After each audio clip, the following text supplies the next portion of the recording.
is I do like to spend a lot of time keeping track of what's going on in the political sphere. It's been on my mind a lot lately that we just have so much polarization going on in our country, and it's not a good thing at all, because what happens is, if you're like me, well, you're in the middle. I'm in the middle. I'm in the middle in the sense that when it's election time, the truth of the matter is I'm not necessarily opposed to voting for a Democrat or voting for a Republican. My thought process is power corrupts in general. But that doesn't mean that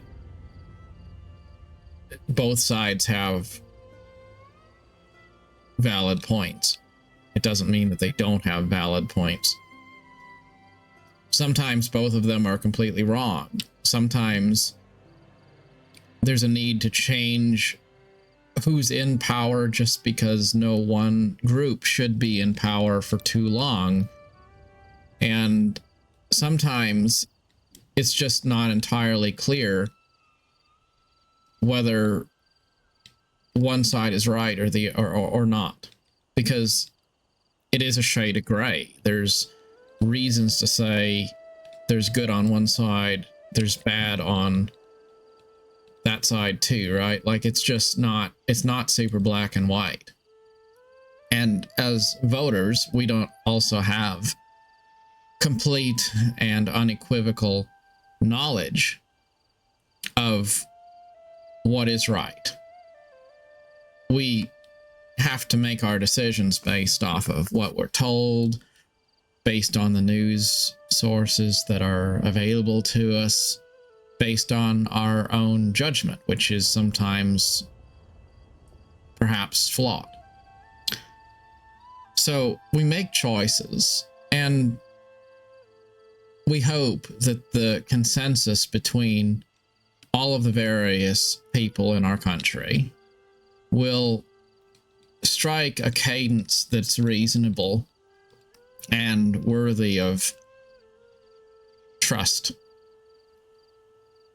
And sometimes we get our way, and sometimes we don't.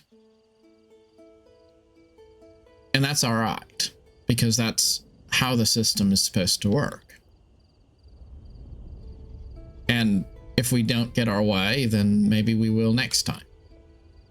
And that goes for the other side. But being pragmatic requires us to say that even if we think we know what's best, we don't necessarily, as individuals, know what's best.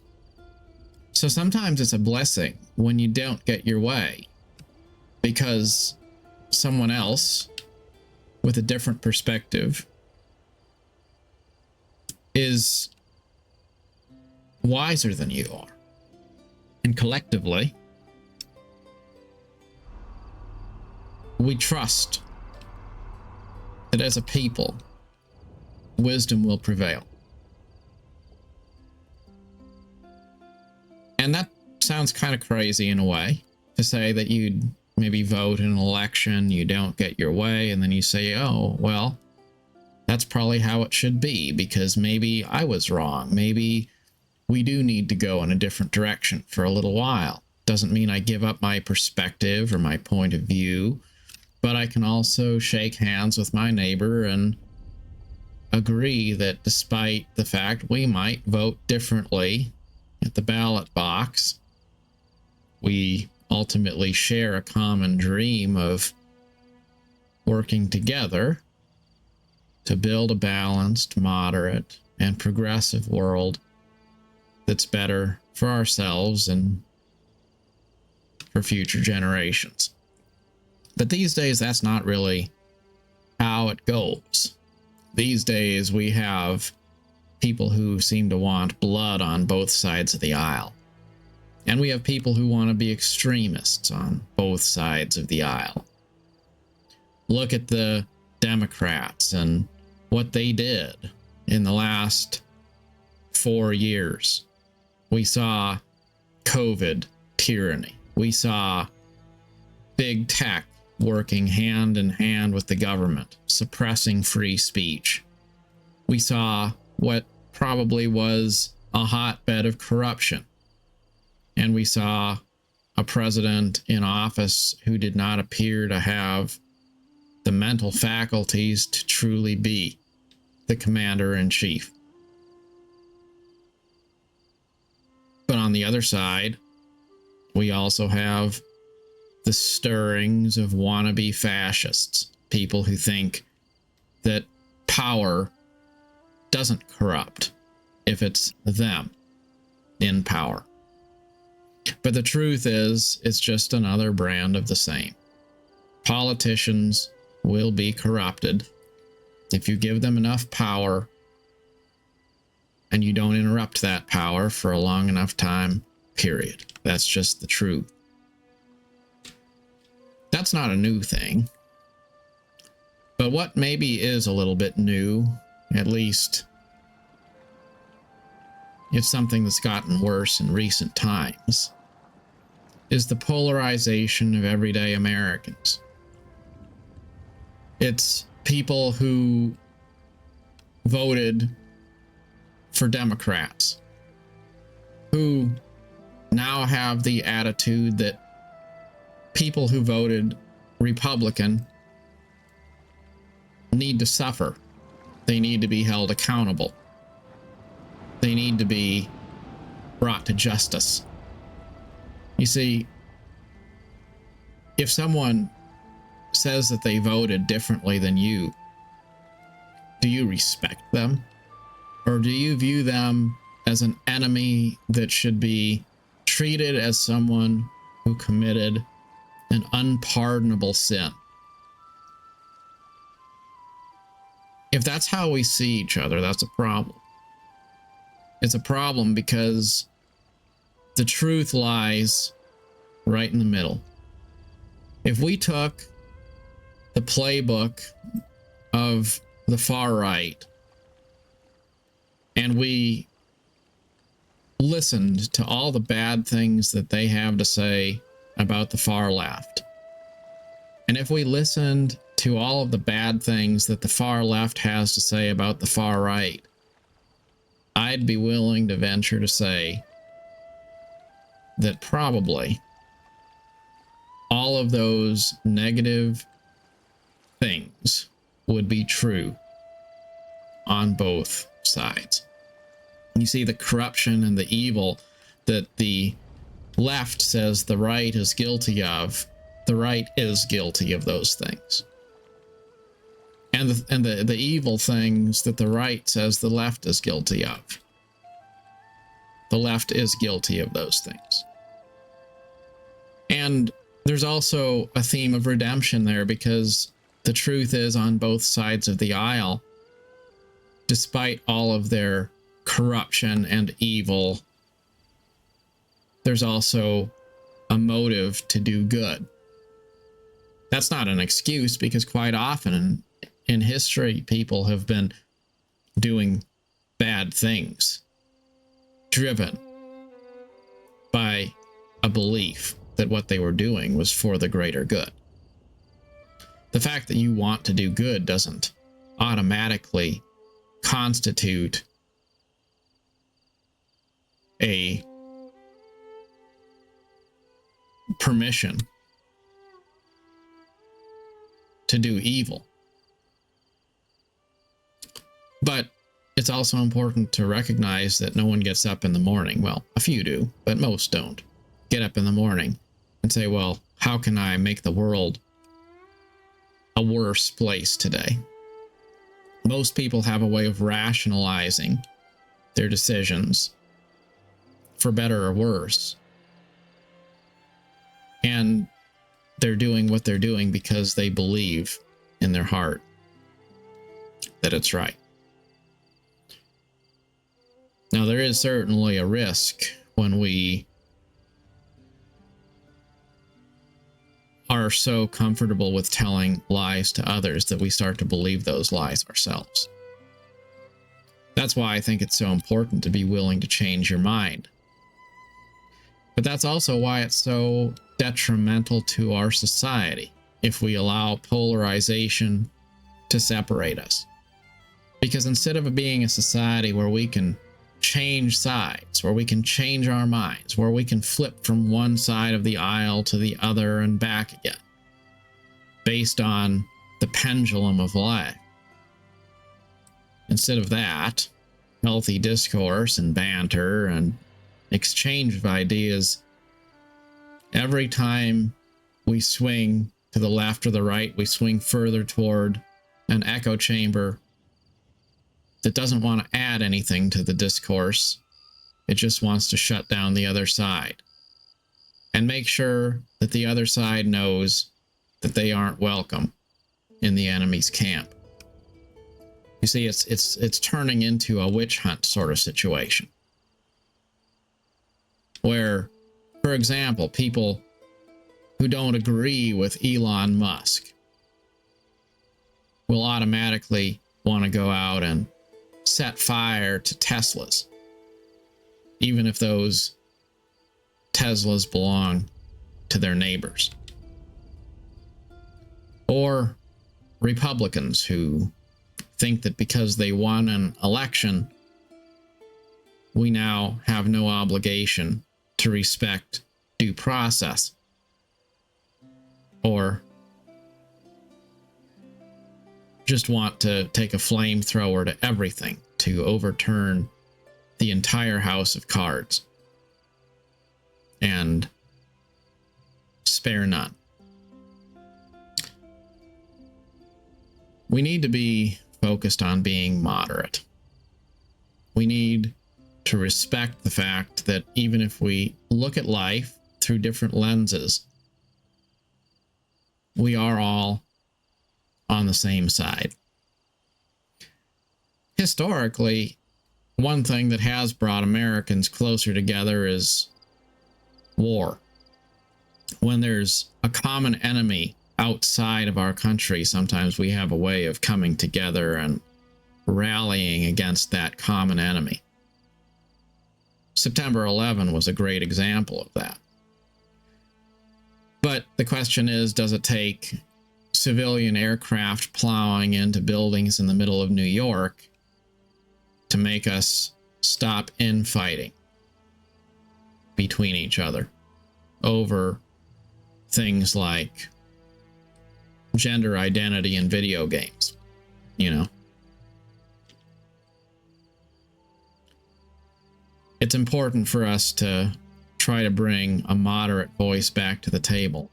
And it seems like with each passing week, there's more division in our country. More of a sense that we should be taking sides against each other instead of having a conversation with each other. The thing is, if you think that you know everything so much that your only goal is just to administer the truth to someone else, force them to fall in line, that's not pragmatism. That's not moderation. Sort of like religious people. Once they decide that they would like to convert you, they'll always return to that message of trying to get you to join their team, you know? And you can't really have a conversation with them because they can't fathom any reality in which the best outcome isn't you agreeing completely with what they have to say. So it doesn't really matter if you have a conversation with those people or not. There isn't any conversation to really be had because all they're doing is waiting for you to shut up, finish talking, so that they can go back to trying to force you to agree with their perspective. And if that's how we look at each other, as anyone who disagrees in any way is just a commodity that must either be converted or destroyed, then that really is kind of a signal of the loss of liberal democratic values at that point. Because on both sides, you have people that really want a one-party system. They want authoritarianism, where their side represents the absolute authority. That's not what we need. What we need is a system which never allows either side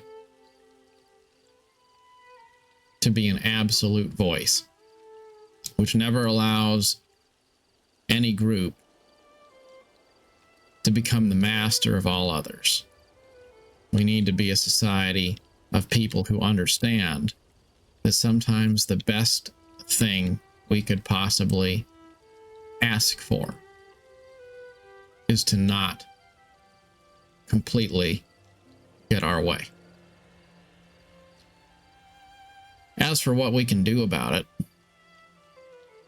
I recently made a video about disconnecting, about going on a fast from content that isn't edifying, from things which focus on themes that do not build up others.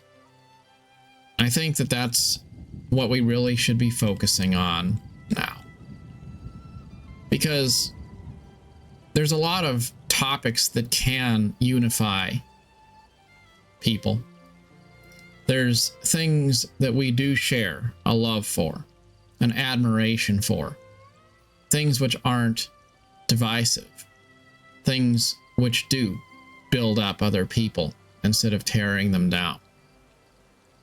And if we focus on those things, that will be a calming lever that will help us bring down the temperature surrounding more serious things.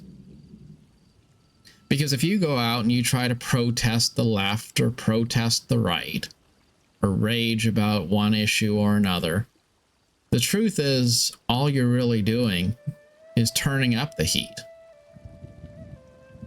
Because when you fight people, they want to fight back. But if we focus on things that are positive, things that are uplifting, things that appeal to everyone, regardless of their politics, their religion, their orientation, then we build a foundation for an understanding that there is more that unites us than there is that divides us. But the first step is for us to stop consuming, engorging ourselves on content that divides us. The problem is it's very easy to continue consuming that content. It's easy to watch one video and then another and then another. And before you know it, you've become a caricature of that very thing that you would like to oppose. That's why sometimes it's a really good idea to just disconnect from all of the noise and ask yourself the question, is what I'm doing inspiring me? Is what I'm doing helping me to grow myself financially, spiritually, socially? And if I'm not entirely sure that the things I'm doing are building up both myself and others, then I need to go on a fast, hit pause on the content. Because sometimes Sometimes it might be better to spend time thinking about the lore of Tamriel and a little bit less time thinking about what's going on in the White House. Just saying. As always, focus on things which are edifying. Invest in things which bear positive fruit in your life. And if you do want to change yourself in some way, let that change begin right now, not next week, not eventually, because our lives go by so rapidly. We don't have time to spend our life consuming things which are easy to consume, but ultimately unhealthy to ourselves, unhealthy to our society, toxic to our neighbors, and detrimental to our country. All things should be edifying that we choose to commit our time to. And if we aren't sure that they are, well, they probably aren't. Just like an orange tree. If it's filled with oranges in sunny California, well, that speaks for itself. But if it's a dried up old tree and someone says that one day maybe it'll turn green and bear fruit, well, if it hasn't, it probably isn't going to. So, as always, good luck on your adventure. Till next time, thanks so much for watching.